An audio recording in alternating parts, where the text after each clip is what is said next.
ouvir a voz do Salvador.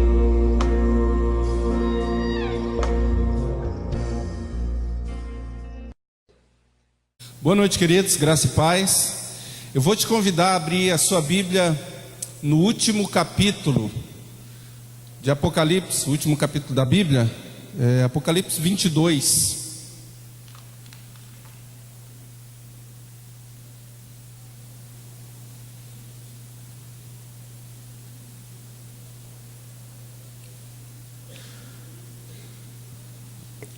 Apocalipse 22. Antes de ler, deixa eu tentar fazer um panorama aqui para você entender melhor essa leitura. Cristo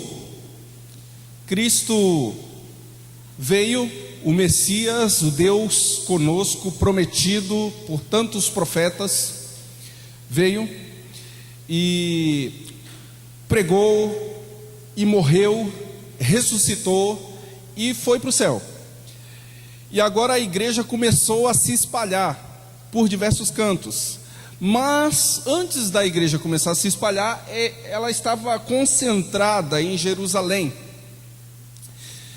E essa concentração em Jerusalém começou a ser desfeita, ou seja, eles começaram a se espalhar por outros lugares a partir de uma dispersão. Ou seja, eles foram dispersos por várias regiões, eles tiveram que se espalhar por diversas regiões por causa de perseguição. Os cristãos começaram a ser perseguidos duramente, muitos mortos brutalmente, alguns sendo utilizados como motivo de piada, mas era uma morte que tinha que servir de exemplo para todos os outros que quisessem ser cristãos, ou aqueles que já se declaravam cristãos. Todos tinham que ver em praça pública ou em grandes estádios onde os cristãos eram lançados para que as feras os devorassem, mas antes de serem lançados, eles tinham a opção de negar a Cristo. Eles tinham a opção de falar: não, eu renuncio a minha fé em Cristo, eu não quero mais servir a esse Cristo, eu não quero mais servir a esse Senhor. Certamente várias pessoas fizeram isso, negaram a Cristo, mas muitos relatos de cristãos que morreram narrando estar vendo a glória de Deus enquanto estavam sendo apedrejados até a morte, ou enquanto estavam sendo devorados por feras, ou enquanto estavam isolados em alguma região. E esta é a situação de João, que tem a revelação do livro de Apocalipse. Nós sabemos que existem e existiram outros livros também de Apocalipse, ou seja, provavelmente o Senhor se revelou para várias outras pessoas, dando uma visão de esperança, de expectativa a respeito de coisas que deveriam acontecer no futuro. E aquela situação que estava acontecendo com a igreja ali, no momento, dava a sensação de desespero. Será que o Senhor se esqueceu de nós? Será que a nossa fé é em vão? Será que o que estamos acreditando é verdade ou estamos acreditando uma mentira? Por que estamos sendo perseguidos, mortos tão duramente? E aí tem essa palavra do Apocalipse 22 que eu queria ler com você. Diz assim, a partir do versículo 1. Apocalipse 22, a partir do versículo 1. Então me mostrou o rio da água da vida, brilhante como cristal, que sai do trono de Deus e do Cordeiro. No meio da sua praça, de uma e outra margem do rio, está a árvore da vida, que produz 12 frutos, dando seu fruto de mês em mês, e as folhas da árvore são para a cura dos povos. Nunca mais haverá qualquer maldição. Nela estará o trono de Deus e do Cordeiro. Os seus servos o servirão, contemplarão a sua face, e na sua fronte está o nome dele. Então, jamais haverá noite, nem precisam eles de luz de candeia, nem da luz do sol, porque o Senhor Deus brilhará sobre eles e reinarão pelos séculos dos séculos. O que tem a ver a igreja passando por grande sofrimento? O João, que teve essa visão aqui, isolado numa ilhazinha chamada Ilha de Patmos, que não tinha nada, não tinha shopping center, não tinha McDonald's, não tinha Coca-Cola, não tinha pizza, não tinha nada. Ele lá isolado naquela ilhazinha, porque estava pregando a Cristo, então ele ficou isolado por isso. E agora ele recebe essa visão, e no finalzinho da visão do Apocalipse, aqui no que ele vai descrevendo, no finalzinho ele disse que o Senhor mostrou para ele o rio da água da vida, que é brilhante como cristal. O que isso mexe com a vida dele, que tinha que escrever isso e mandar para as igrejas, para que essa carta fosse lida pelas igrejas e ficasse também para nós? O que isso mudava na vida de uma igreja que estava sendo perseguida tão duramente, em que famílias estavam sendo separadas, porque um filho tinha se convertido, mas o pai e a mãe não, e aí o filho, para não morrer por conta da perseguição ali em Jerusalém, ou naquela região mais central, tinha que ir para uma outra região. Parentes que ficavam distantes, agora deixavam tudo para trás, para não morrerem no estádio, ou para não serem executados em praça pública. Vários dos cristãos foram crucificados em X, de cabeça para baixo, cerrados ao meio. A Bíblia mesmo nos diz de homens que foram tratados dessa forma na sua morte, mas que perseveravam até o fim. E lá em Hebreus vai dizer que eles tiveram fé, que eles foram firmes na fé, e que o mundo não era digno deles. E aí, o João tem essa visão, e escreve no finalzinho do livro que ele viu o rio da água da vida, e que viu o trono de Deus e do Cordeiro. Entender que havia uma perseguição duríssima sobre a igreja, e que João, que era também alvo dessa perseguição, estava exilado, e exilado teve essa visão, já nos dá uma noção um pouco simples de que Jesus estava querendo transmitir uma mensagem para essa igreja. Mas qual é essa mensagem? Em vários textos do Apocalipse você pode entender qual é a lógica dessa mensagem, mas tem um texto em especial que eu gosto muito, já até preguei sobre ele aqui, então vou passar rapidamente nele, Apocalipse 4, que eu acho que se você entender esses primeiros versículos, esses 3 primeiros versículos de Apocalipse 4, fica muito mais fácil para você entender todo o contexto do que Jesus queria falar, e especialmente aquele último texto lá no capítulo 22, Apocalipse 4, diz assim: depois dessas coisas olhei, e eis não somente uma porta aberta no céu, como também a primeira voz que ouvi como de trombeta ao falar comigo, dizendo: sobe para aqui e te mostrarei o que deve acontecer depois destas coisas. Imediatamente eu me achei em espírito, e eis armado no céu um trono, e no trono alguém sentado.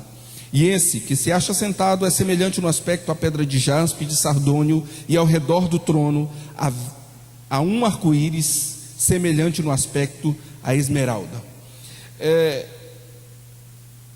Antes desse capítulo 4 tem as cartas às igrejas. Então João se apresenta e diz que teve essa revelação que o próprio Jesus trouxe para ele, e aí Jesus fala para ele escrever as cartas às igrejas. Ele escreve, e depois disso vem então aqui o capítulo 4. Depois dessas coisas olhei, e eis não somente uma porta aberta no céu.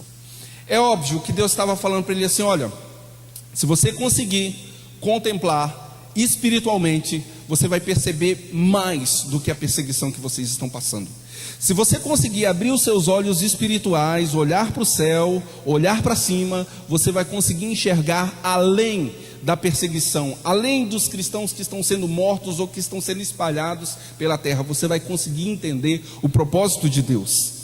E depois que ele teve então essa revelação das cartas, ele olhou e viu que tinha não apenas uma porta aberta no céu.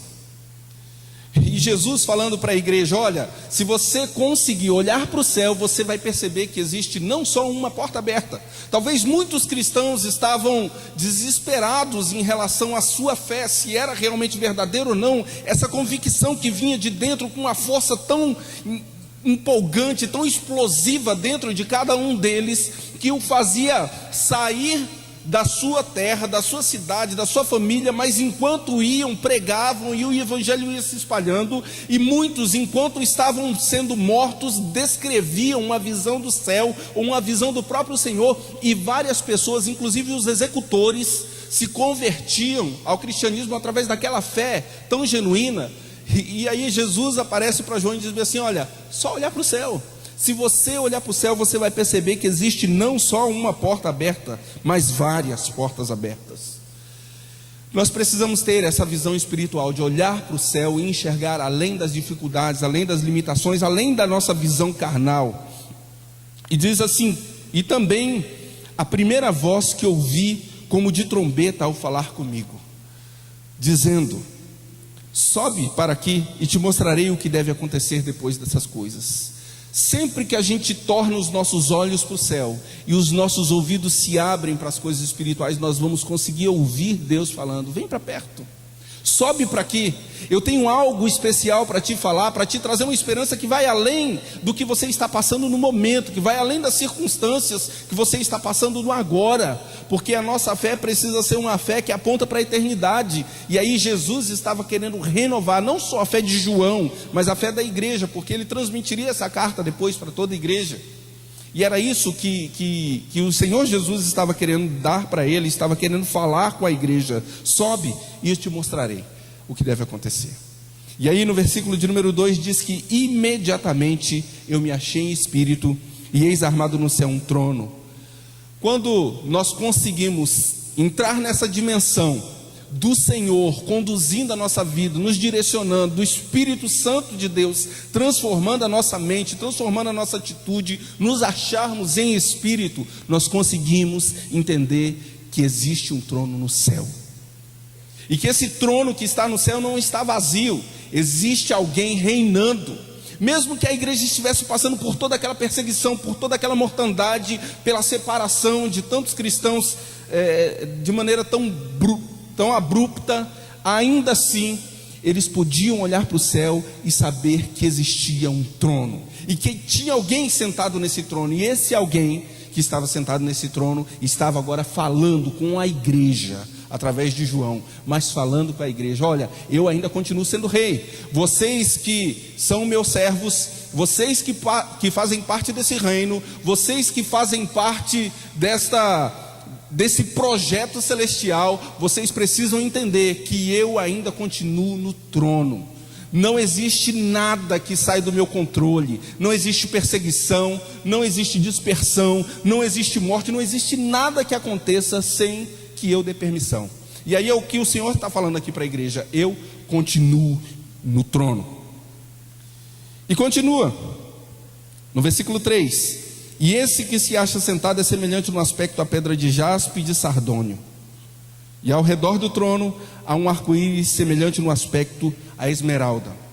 As pedras de jaspe e sardônio simbolizavam justiça e verdade, e o arco-íris em cor de esmeralda simbolizava vida, esperança. E Jesus está falando para a igreja assim: olha, eu continuo sendo justo, eu continuo sendo verdadeiro, e por mais que pareça que a igreja está passando por uma injustiça, por mais que pareça que alguns cristãos estão sendo injustiçados enquanto estão morrendo na arena ou em praça pública de maneira tão vexatória, por mais que pareça, só parece, porque eu continuo sendo justo e verdadeiro, e a igreja pode em mim encontrar a verdadeira esperança. Esse é o panorama total. Se você ler o livro de Apocalipse com essa visão desses 3 versículos aqui do capítulo 4, vai ficar mais fácil para você entender toda a guerra, todo aquele negócio espiritual, apesar de que tudo isso é figurativo, tudo isso é figurativo, inclusive o capítulo 22, que eu queria que você voltasse para lá agora, inclusive o capítulo 22. Então, quando diz aqui que Deus mostrou para João o rio da água da vida, brilhante como cristal, está dizendo de uma maneira figurada o que Deus queria mostrar como um valor celestial, como um princípio celestial, como alguma coisa que fosse além daquilo que João estava vendo, mas que ele precisava falar para a igreja, que ele precisava falar para as pessoas, para que as pessoas fossem renovadas na sua fé, renovadas na sua esperança, renovadas no seu compromisso com o Senhor. E o rio simboliza vida também, mas não era um rio qualquer, era um rio brilhante como cristal. E o nascedouro desse rio era o próprio trono de Deus. E a água não saía apenas do trono, mas saía do cordeiro que estava sentado no trono. Veja o tanto que isso é significativo, porque nós, para sermos alimentados, precisamos estar perto desse trono. Nós precisamos estar perto do Senhor e nós precisamos nos alimentar dessa água, desse rio que sai. Se você der uma olhada no mapa mundi, você vai perceber que as populações sempre habitaram perto de rios. É mais característico das populações habitarem próximo a rios.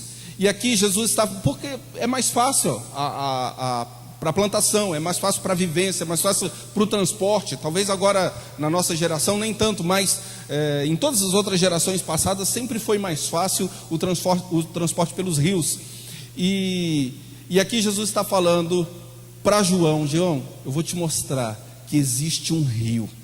A igreja pode estar se sentindo isolada, pode estar se sentindo abandonada, pode estar se sentindo infrutífera, mas ainda existe um rio, ainda existe água, ainda existe uma maneira de você se saciar, da igreja se saciar. E essa água vem do próprio trono de Deus e do Cordeiro. O próprio Cristo é quem nos alimenta, o próprio Cristo é quem nos sacia, o próprio Cristo é quem traz essa água para correr para nós e por nós e através de nós.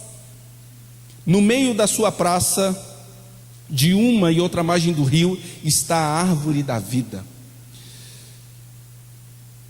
É lógico que, sendo uma linguagem toda figurada, essa linguagem da árvore tem muito a ver com o que vem logo depois, quando ele fala do fruto.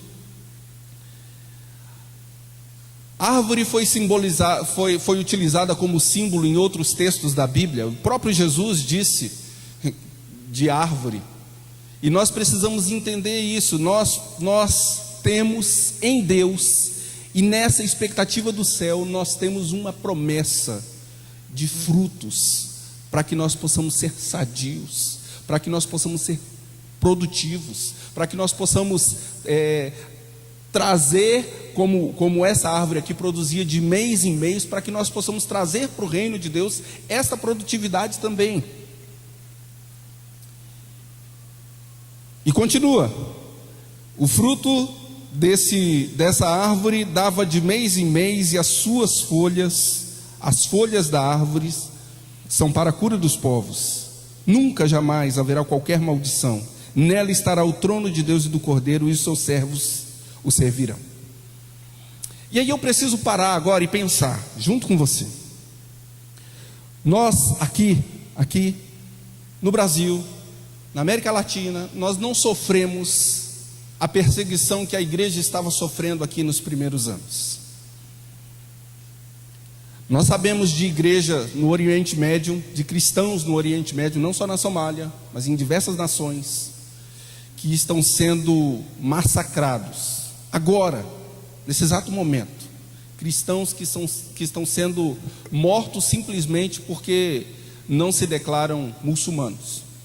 E aí os muçulmanos da própria família vão lá para matar essa pessoa. E várias pessoas estão sendo mortas. Nós temos notícia da Missão Portas Abertas, nós temos notícia da própria Jocum, de cristãos que estão sendo perseguidos duramente. Mas nós não fazemos nem noção do que significa isso. O que nós queremos, e precisamos disso, é ser alimentado por esse reino de Deus.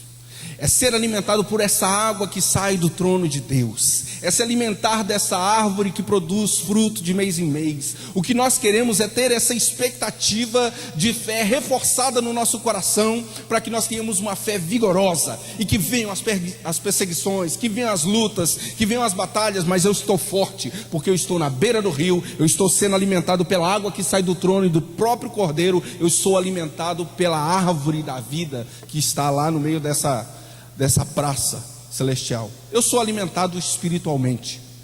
Ótimo, se você é alimentado espiritualmente, você precisa estar forte, você precisa estar produtivo, você precisa transmitir para as pessoas que estão ao seu redor para as outras pessoas que fazem parte da sua vida, que você é uma árvore plantada junto às correntes de água que saem do trono de Deus. E aí, para a gente terminar, eu queria que você abrisse lá em Salmos. Primeiro, Salmo de número 1, que também fala de árvore.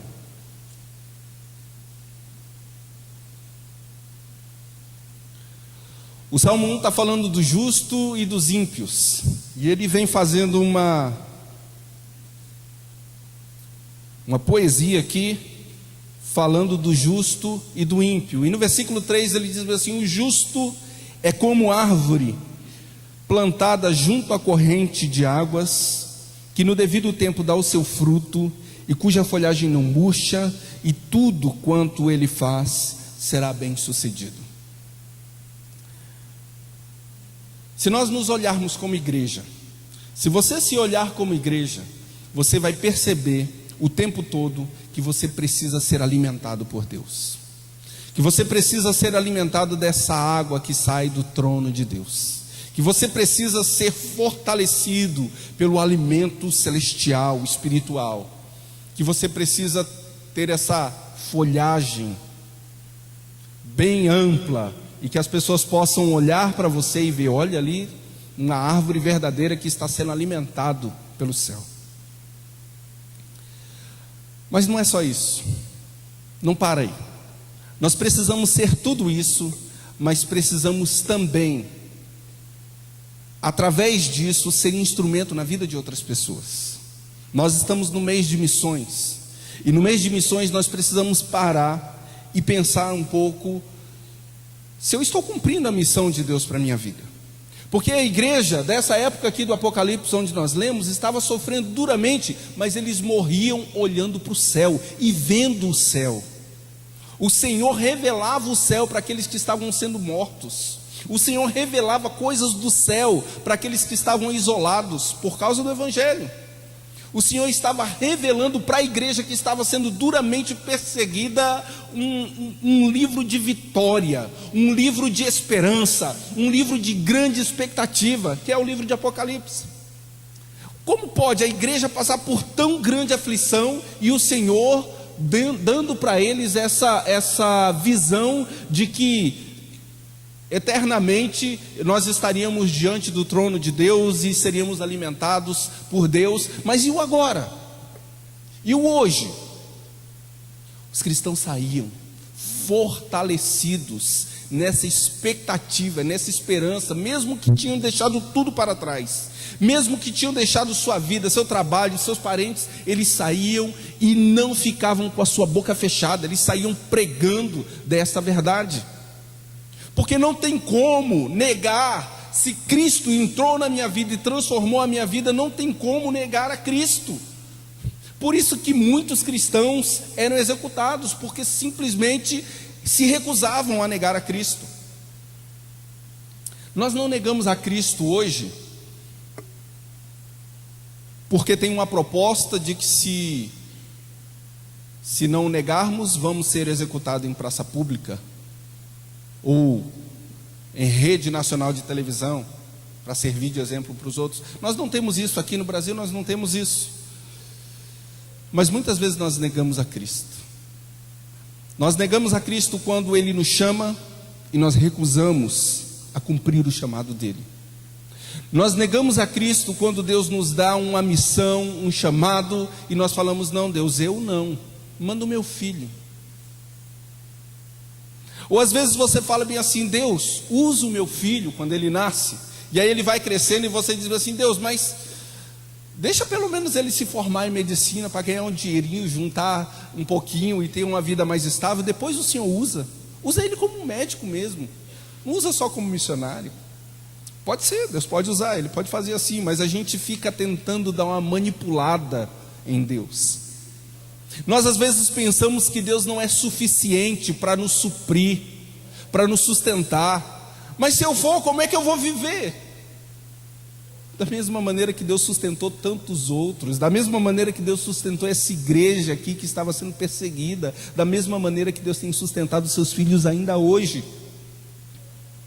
Se Deus tem um chamado para você, querido, a melhor coisa que você pode fazer é se agarrar nesse chamado e dizer assim: Senhor, eu quero estar bem perto desse rio e me alimentar fortemente dele. Eu quero estar bem perto dessa árvore de cura e ser curado, ser transformado, estar fortalecido. Eu quero ser como esta árvore aqui do Salmo 1 e estar plantado junto à corrente de águas e produzir fruto no devido tempo. Será que você tem produzido fruto? Agora você pode parar e pensar: bom, eu sou um cristão forte, eu sou uma árvore frondosa, eu produzo muito fruto, mas será que esse fruto está servindo para outras pessoas ou está servindo só para você? Será que outras pessoas se alimentam do fruto espiritual que sai da sua vida, ou você fica estocando esse fruto embaixo das suas árvores, das suas folhas? A sua folhagem não murcha? Será que essa árvore frondosa que você é serve de abrigo para alguém? Será que você consegue chamar para perto de você pessoas que precisam de sombra, que precisam receber um frescor, que precisam receber um carinho, que precisam receber uma palavra de amor, que precisam receber uma palavra de salvação? Os cristãos, na época do Apocalipse, foram renovados na sua fé através dessa visão de João, para que eles pudessem continuar olhando para o céu e continuar pregando a mensagem do Evangelho do Reino. Nós hoje somos desafiados a deixar a nossa visão terrena, a nossa visão material, para confiar de que ainda existe um Deus, de que ainda existe uma porta aberta no céu, de que ainda existe um trono e de que Deus ainda sustenta os seus filhos. E de que Deus ainda alimenta com água que sai direto do trono, com alimento celestial que fortalece a nossa vida e nos sustenta. E aí nós precisamos parar e pensar: o que Deus tem para a minha vida? Qual é o chamado de Deus para mim? É para ficar só recebendo desse trono de Deus, ou é também para distribuir? Existe alguém que eu possa ser sombra? Existe alguém que eu possa oferecer dessa água fresca que eu tenho recebido do trono de Deus? Existe alguma possibilidade de Deus usar a minha vida, já que eu estou recebendo direto do trono de Deus? Já que eu estou olhando para o céu, estou vendo porta aberta? Já que eu estou ouvindo a voz de Deus dizendo: olha, eu continuo sendo verdadeiro, eu continuo sendo justo e eu continuo trazendo esperança, será que Deus pode usar a minha vida também para sustentar outras pessoas? Será que quando eu morrer, alguém vai olhar para a minha vida, quando olhavam para esses cristãos que eram mortos em praça pública ou na arena, e falar bem assim: ah, esse foi um verdadeiro cristão? Ou vão maquiar um discurso para dizer: era tão bom? O que Deus tem para a sua vida? Qual é o desafio de Deus para você? Deus não nos chama para sermos como uma árvore que está plantada junto à corrente de águas e ficarmos ali só para receber. Deus nos chama para levar, ide e pregai o Evangelho a toda criatura. Se aqueles cristãos que estavam ali em Jerusalém, que muitos deles venderam tudo que tinha, muitos deles saíram sem saber para onde iriam, mas saíram, se eles não tivessem pregado a palavra que tinha alcançado o coração dele, essa palavra não tinha chegado a mim nem a você. Se os cristãos de 300 anos atrás, de 500 anos atrás, tivessem desistido por causa da perseguição, nós não teríamos hoje a mensagem. E se nós desistirmos de levar a palavra a quem está precisando hoje, talvez muitas famílias morrerão sem ouvir o que poderiam ouvir da sua boca: que existe um Deus num trono, que existe água, que existe alimento, que existe vida. Estarmos aqui e nos cuidarmos aqui e termos retiro para cuidar da nossa árvore espiritual, da nossa vida espiritual, e nos alimentarmos da palavra, é muito bom. É muito saudável, é muito gostoso. Vir todo domingo, quarta-feira, escola dominical, quem tem outros ministérios, ir para a sua célula é maravilhoso. Mas o chamado de Deus é para que a gente se alimente dessa água que sai do trono, mas que leve essa água para outras vidas também. A igreja recebeu esse grande desafio de olhar para o céu e de se encher de esperança e continuar a obra e o chamado, dizendo que Jesus Cristo é a única esperança, dizendo que Jesus Cristo era o verdadeiro Messias, dizendo que Jesus Cristo era aquele que podia nos salvar. Será que nós nos dispomos hoje a serem esse instrumento de Deus? Será que você consegue olhar para esse cenário na qual nós estamos agora no mês de agosto, cenário de missões, e parar e pensar assim: Senhor, eu quero ser um missionário. Eu quero ser um missionário lá na minha faculdade, eu quero ser um missionário no meu trabalho, eu quero ser um missionário na minha família, eu quero ser um missionário no trânsito, eu quero ser um missionário onde eu estiver. Porque esses cristãos no Apocalipse, eles eram missionários, deixando sua família, morrendo na arena, perdendo tudo. Eles eram missionários. E porque eram, o Senhor os alimentava. E porque eram, o Senhor agora dizia para eles assim: olha, pode ficar tranquilo, eu continuo no trono, eu continuo sendo Deus, eu continuo sustentando, nada sai do meu controle. Essa é a palavra do Senhor. Quer ser um missionário? Você pode sair, você pode ir para outra nação, você pode ir para outro povo. A gente escutou o Andrés falando outro dia aqui, que saiu da Argentina, lá da Patagônia, para ser um instrumento de Deus aqui no nosso meio. Escutamos a Débora falando hoje de manhã aqui, que sentiu o chamado de Deus para ir para a Argentina. Olha que coisa louca que Deus faz. Tiram de lá para pregar aqui, tiram daqui para pregar lá. Deus faz do jeito que Ele quiser. Mas se você entender que Deus tem um chamado para você, o melhor lugar para você estar é dentro desse chamado. O melhor lugar para você estar é no centro da vontade de Deus. Não fuja, não fuja. Determinadas situações podem ser muito difíceis. Talvez para você seja tão difícil quanto ser crucificado de cabeça para baixo, ou quanto ser cerrado ao meio. Mas Jesus está olhando e está dizendo assim: eu continuo sendo justo, verdadeiro. Então você pode ter esperança, porque eu continuo cumprindo com tudo o que eu prometi.